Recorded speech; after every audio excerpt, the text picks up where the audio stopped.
Hello, everyone. This is Sam Zerwin from FilmFestivalCircuit.com and the director of the Portland Comedy Film Festival. Right now, we are gearing up for our Winter 2026 event, which is going to take place on February 1st at the beautiful historic Clinton Street Theater in Portland, Oregon. And in preparation for this festival, we are talking with some of our participating filmmakers. Today, we're talking with Dawson Redmond, who is the director behind Operation Y2K. Dawson, thank you so much for meeting with me, man. Of course. Thanks for having me. Operation Y2K is, first of all, a really excellent film. It's got great style, great attention to detail. Thank you. Yeah, what an interesting premise. Tell me, what inspired this film? Well, I was alive for the Y2K bug, but I was super young and Okay. I really don't have any memories of it. But I think it came out of having conversations with people who were around. And, what I remember really clearly, the thing that I can connect it to is you remember the 2012 Mayan Oh, calendar? yep, totally. Yeah, World was gonna end. exactly. That was like, I was 14. So I think I was like, whatever, that's not going to happen. But I do remember people who were pretty serious about it. And the interesting thing about the Y2K bug is that if there weren't people who were working around the clock to fix the issue, which was going to be when the year turns over, all computers were going to something like they were going to turn over the date, and there was no Right, 2000, and it was going to crash a lot of systems. And that would have actually happened had there not been people who were constantly trying to maintain right. the systems. And like before I wrote it, I interviewed a ton of people, and I had a bunch of conversations with people who remember. And my grandma was a nurse administrator, and the hospital had her stocking up food and water in the basement of the hospital. Wow, So there was something totally. to it, and I think it came out of this idea of like there might have really been something happening, and I'm interested in the type of person who would take that really seriously and sort of take advantage Right. of some incoming doomsday scenario. And I just found that to be like a really interesting time and place and setting for a story to evolve from.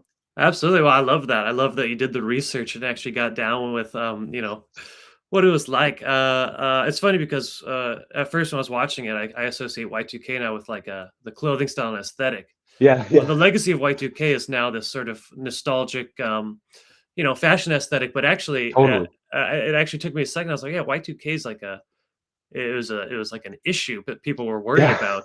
I yeah. mean, and it's funny to see them stocking up. There are some COVID kind of analogies there Oh with, yeah. are people taking the communal route or are they opportunistic? Well, Hmm. anyway, tell me a little bit about, let's go into the characters. I'm really Yeah, fascinated by the characters. The main, kind of the mastermind. He totally yeah. reminds me Dolph. of people I know. Yeah, Dolph. And Yeah, tell me a little about writing these guys that are relatable, but also a little bit weird and out totally. there. Well, I'm glad that you said it reminds you of people because that was definitely the goal. The goal is like I wanted this guy, Dolph particularly. Well, all the characters, I wanted them to be people who you are like, oh yeah, yeah, I went to high school with that guy or something Totally. like that. And Dolph was it was so fun to write that character and to like create that character because of how, it's like it's that kind of person who feels pushed away, and rather than trying to like become socially accepted, accepts their position as a pariah and allows themselves to become this sort of dark villainous type guy, even though obviously that's not really who he is. Right. um and we got so lucky with casting our lead actor Austin Hatfield. He's like he understood the character so well. And I remember he was within our first week of auditions, and I remember looking at my producer Hannah Cumming. We are like, oh my god, this guy gets it. And he came in the trench coat. That's his trench coat. That was Awesome. my Oh gosh, costume. perfect. Yeah. Yeah, it was great. Well, and it's kind of interesting because at first his character's nuanced. He's sort of the first scene is him being worried about the manager leaving, and Hmm. once you watch it, you're not sure was that a ploy to endear him, or is that really this who this character is? I mean, I don't know. I thought it was Yeah, interesting. I love the costuming too. Tell me a little bit about that. He brought his own trench coat, but even the other yeah, characters. that's his trench coat. But our costumer Emma Kogan, she was so great. She totally, this we actually shot this over 2020 and a couple years afterwards. Oh, okay. And I can tell you a funny story about that. But this was, as far as I'm concerned, as far as I'm not super culturally tapped in, but you talked about the Y2K clothing aesthetic. Right. This is before I was hearing about that. Right, totally. If aesthetic. this is 2020, it's not, Yeah. yeah. And so for me, I'm kind of thinking back, like, what were people wearing in 2000? I don't really know. I mean, I've seen a lot of movies from that time and I was Right. alive, but I don't really remember. And Emma knew, she understood exactly Mm, what we were going for. And each character had their own, background, and we wanted them all to be of the era, but also not feel like everyone just picked clothes off the same rack, and so it right. really did feel They're all like, distinct. yeah, yeah, and they really add to the characters. I felt like with Mitch, the Dolph's, sidekick, and Mhm. he's kind of the emotional core of the movie, and he has a broken leg and crutches, and I felt like, that was another one of those like high school friends who you have who's always got a Yep. broken leg or something like that. Totally. Well, it's interesting. The side characters could be foils, Yeah, but Mitch is written, really with a lot of depth. And once you get to his backstory midway through, it's just really interesting to see. I think, attention to detail is really the main point that I keep thinking when I saw this. That there's all this stuff, and it builds up to a finale where there's just a lot more weight to it. Even the manager. When she's in there celebrating, the turn of the clock by herself, yeah, and she's a little fed up and a little too cool for the whole thing. I don't know. I think there's a totally. lot of depth there. Tell me a little Thank bit you. about the set design. I was really Oh impressed with the yeah. video store, and that must have taken a ton of work. What was that process like? It was a ton of work, and I have to shout out our production designer, Johnny Griffiths. He was like, he was so good and so professional. And so my now wife Emily is a graphic designer, and we were together at the time. She designed all of the VHS covers and What? posters throughout the Wow. store. Yeah, and that was kind of a fun challenge too, because I really wanted the world of the movie to be. I wasn't interested in the viewers picking out posters that they were familiar with or covered VHS Okay. covers. Like, I liked the idea of it being almost like you're kind of being fed this alternate reality where maybe the Y2K bug did happen, and maybe there Right. was actually, this is a different world that we live in. You don't Totally. recognize the movies, you don't recognize anything Yeah. really, and so it could have happened. And until it doesn't happen at the end, maybe spoiler, I shouldn't have said that, but you might be lulled into this sense of like, wait, where is this? Is this even, you know what I mean? Is Right. this even Yes. our Totally. universe? And so that was a big job for Johnny and for our art department in general, was Anne, the manager, her bumper stickers, her university, it's all fake. It's like, Right. and so we had this video store, which is now closed, just in video, Okay. kind of near Milwaukee, Okay. and the owner Justin let us shoot there. We had like, I think, 3 nights there, and so we'd get there as the sun's setting and take out all of their DVDs and then put all our What? VHSs in Oh, and put all our wow. posters up, and Yeah. then the sun starts rising at the end of our days and we're resetting everything You have back to to how it's supposed to be. What a heavy Yeah, job. Okay. That's yeah, what it takes. That's so interesting you mentioned that alternate reality, because it was like that. I was trying to pick out VHSs, and it's like, well, I mean, yeah, I think the sense is that this is alternate 1999. Anything yeah. could happen. I love that shout out to that JFK Ich bin ein Berliner poster. That's so because I was watching, I was like, is that a I don't know that movie. Is that real? And I'm thinking about it, and no, Yeah. it's just this sort of this funny possibility. Everything's a Totally, possibility. totally. Interesting. Yeah, because I was wondering, it's like, okay, this is not Seaside Video. Where are you shooting that has these Yeah, shelves in this? So we got Justin so Video, is lucky that with. that since closed? It's gone. I know. I drove Okay, by it a bummer. couple weeks ago, and oh no, there's no Oh funny man. posters. Some of Yeah. the signs in the store, like the rentals must be returned by this. That was just in the store. We were so lucky that Okay. and my producer Hannah and I and our location manager Chris, we were looking for the right video store for a while, and we went around all over, and there are tons of great places. We went to a lot of adult video stores, which Oh also yeah. could have worked pretty well. But when we landed on Justin, we had a sense that it was the right place based off of what we were trying to do in the store, and Totally. kind of big open floor plan and lots of room for posters and VHSs and stuff. Absolutely. Yeah. Well, tell me a little bit about the writing process and the thematic core. I mean, it's interesting. These characters are relatable, and there's a moment in there where you think they could succeed, or at least you're really Mm, endeared with what they're trying to do. And nice. yeah, tell me a little bit about the writing process. Yeah, I'm glad that that was the sense. I wanted it. I'm really attracted to characters who are not cool or not, slick or Totally. interesting in that way. I love people who kind of don't aren't good at conversations and aren't good at expressing themselves or Right. being like socially interesting. And uh, I was kind of approaching it from I want it to feel like a slice of life. I want it to feel like just a moment in time that just happens to be an important moment to these characters, Right. and Almost by so chance. yeah, totally by Mhm. chance. And it just so happens that this is when the clock turns over. There's nothing about any of the characters' lives that this is an important date. It's just that this happens to be when the story is taking place. And I Right. felt like starting from the characters and starting from, Dolph, who's kind of desperate to prove himself to himself and to others, and he's fronting really hard. He has this plan, and it isn't until Mitch says, "Okay, let's do this," that Dolph realizes like, "Oh, I was talking this whole time. No one expected me to actually do this thing, and now I have Right. to actually do it."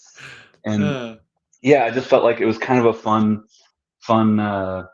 yeah, time and place and fun characters to explore. And yeah, I guess that's kind of totally. where it all came from. I love that. That sense really comes through that, of course, I mean, just like people that we know in our lives, he's going to be talking about this plan, and Yeah. half of him really wants Y2K to happen, Yeah. but half of him's not sure. And then he's pushed to it, and they sort of feed Yeah. off each other.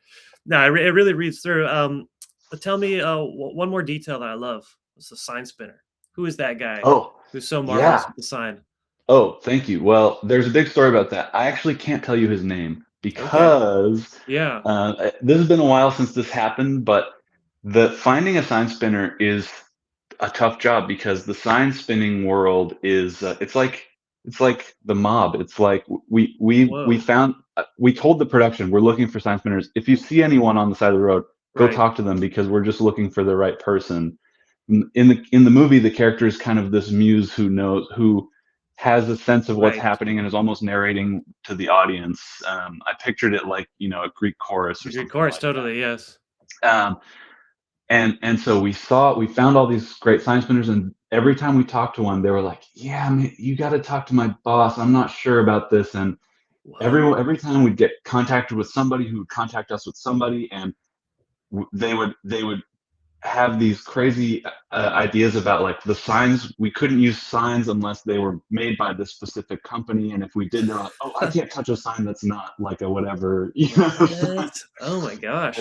we uncovered this whole underground sign spinner world upon making this. And Wow. luckily we were talking to people who were like, "Oh, I would love to be in this. I love movies. I want to be a part of this." And then as soon as we talked to their boss is like, Shuts it "This down. doesn't seem right," and they shut it down. Yeah. Doesn't And so seem right, luckily, I know we yeah. found a sign spinner who he was really cool, super chill, really talented, as you can tell in the movie. He knows what he's doing, Right. and his stipulation was we can't see his face because he was worried about what happens when he gets Oh, discovered. interesting. Well, I Yeah. love that I mean, the actual the costuming is really cool and adds this mystique, but I didn't know there's this whole, Yeah. underground world. Maybe there's a documentary subject there. That's fascinating to There hear. there absolutely is, and we've had discussions about that. Who are these people and how do they get into this world? Right. And the guy who we got wasn't even from Portland. He had just moved here from Florida or something. Okay. And I'm wondering if he wasn't aware of the spinner Right. mafia The that racket here. yeah, the Interesting. racket. Well, what a yeah, a great subject for a documentary, but maybe a dangerous rabbit hole to go Mhm. down. Who knows? Proceed with caution. Well, that's awesome. What a Yeah. great story. I feel like a lot of things have in this production have this sort of interesting weight to them. One Yeah. thing I like, I mean, I know I'm just talking specifics here, but I love when the CCTV camera catches on fire. Oh, thank you. I That mean, was that's a my little my attention to detail that's just sort of, it's you wouldn't expect it from an independent film. Yeah, I What's the appreciate story that. behind that? Well, the special effects person, my good friend Carlo, I just we've known each other. We were in a band in high school, and I've known him long enough to know that he's really good at blowing things up. Word. And so it was early on in the script. I was like, Carlo's gonna blow up a CCTV camera, and he built the camera and built the little blinking light in it, and we had a lot of shots that we were able to shoot at my friend, and he was kind of a mentor on this production. Patrick Survey, he's a key grip on a lot of stuff around town, and we worked together on a movie right before Y2K started, and he lent us a lot of his equipment and a lot of Nice. his gear. It was a huge blessing. And so for the camera shot and for the pushing on the safe door opening and a couple Yes, I love other, that. thank you. Yeah, a couple other shots that I'm really proud of. We were able to get in his garage, like we kind of built the whole setup in there, Cool. and I had a little fire extinguisher with the camera. Yeah, Very cool. that's how we Well, did that. I love the attention to detail. Like I said, Thank you. it really builds out this world, and the thematic components I think are aided really well. Well, tell me, what did you learn from this process? Sounds like you work on stuff around town a lot, but well, what was Yeah, this takeaways here? I can't. I was thinking about that when I got your email, and I learned so much from this production. I feel like I could just go on forever. But a couple of the things that I picked out were one thing. It's a little nitty gritty, but I, when we were in the video store, we had something like 10 hours each night to get all Okay, the scenes that we needed, and it was only 2 or 3 nights, and so it was really like we had to move fast. And before production started, I storyboarded the whole short because I'm an illustrator and I think visually, and I it helps me to have an idea of what my totally. shots are going to be. And and then when we got to the actual store, I was going off my storyboards, and for the dialogue, for a lot of the scenes where there was kind of multiple things happening, I was adding time by adding setups for coverage, and I was nervous about the time that we had there, and I was nervous that Mhm. we were going to get to the edit and be like, oh man, we just don't have Yeah. enough to make this shot. And what ended up happening was we overshot the video store, and I put a lot of time and energy into shots that were just safety, and I wasn't able to go and do some of the stuff I really wanted to do. I'm really proud of everything we got in there, and Okay. I like all the shots and all the setups that we did, but just because of the time that we had there, Right. I was so careful about getting coverage that a lot of it we didn't need and didn't use because we boarded it beforehand. And Right. the boards are the movie. Right. And so when I'm like, this shot is going to be just one long shot, and I'm happy to hold on this as they're talking, and then on the day I'm thinking, let's just make sure that we're getting some close-ups just to make sure we have something to cut to, which Right. I never used and I You never didn't needed. use interesting. um, and at the same time, there were times where we were in the edit like, it would be nice to have just something to cut to.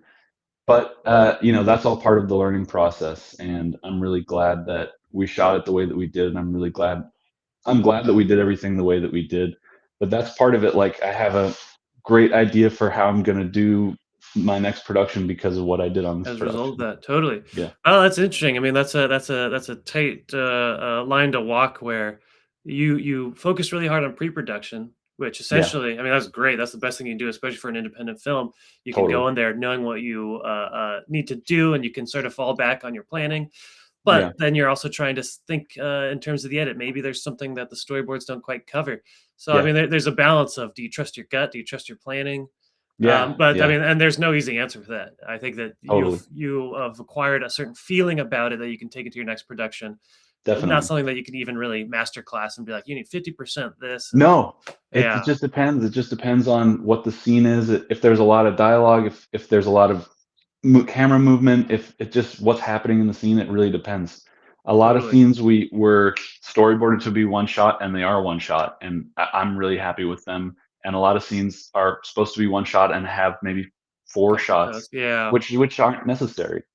Interesting. Well, yeah, that's the thing. You're learning the unteachable. That is the only Totally. thing that experience will get you. On that note, I want to know, what are you working on next? I'm very excited to Yeah. hear.